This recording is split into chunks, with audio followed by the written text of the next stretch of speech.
নমস্কার বন্ধুরা, রূপাস লাইফস্টাইলে আপনাদের স্বাগত জানাই। আজকে আমি বেতো শাক রান্না করে দেখাচ্ছি। সেই জন্য বেতো শাকটাকে ভালো করে ধুয়ে কুচিয়ে নিয়েছি। এখানে বেগুন টুকরো করে কেটে নিয়েছি, আলু কেটে নিয়েছি, কয়েকটা কাঁচা লঙ্কা আমি ফেলে নিয়েছি। এর মধ্যে সিমও দেওয়া যায়, কিন্তু সিম আজকে ছিল না বলে আমি দিইনি।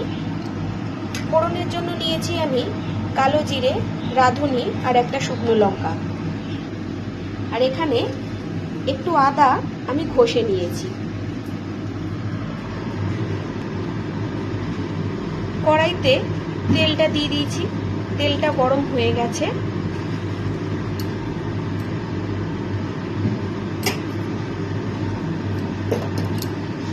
এবার আমি এই ফোড়নটাকে দিয়ে দিচ্ছি। ফোড়নটা একটু ভাজা ভাজা হওয়ার পর এর মধ্যে আমি আলুগুলোকে দিয়ে দিচ্ছি, আলু আর কাঁচা লঙ্কা।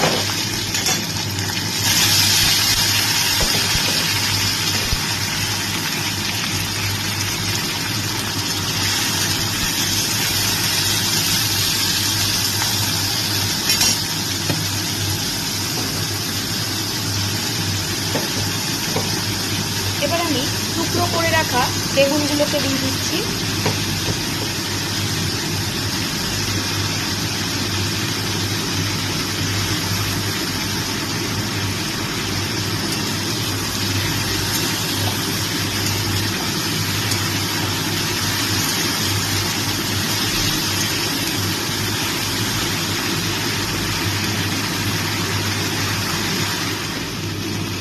এবার এই আলু আর বেগুনটার মধ্যে আমি নুন, হলুদ আর একটু চিনি নিয়ে নিয়েছি, এটাকে দিয়ে দিলাম।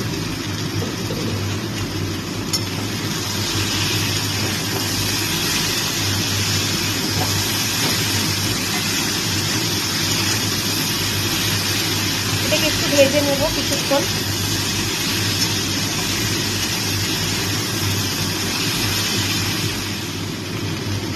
কিছুক্ষণ ভেজে নেওয়ার পর এবার আমি কুচিয়ে রাখা শাকগুলোকে দিয়ে দিচ্ছি, বেতো শাকগুলোকে দিয়ে দিচ্ছি।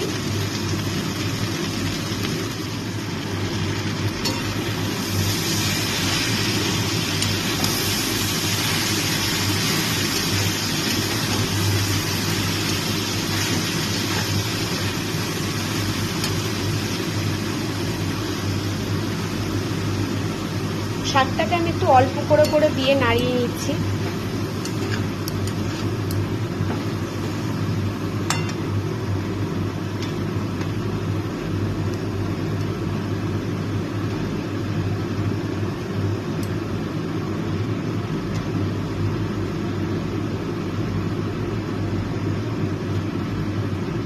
শাকটা কিছুক্ষণ ভাজার পর যে আদাটা আমি একটু ঘষে রেখেছিলাম সেটাকে আমি এর মধ্যে দিয়ে দিচ্ছি।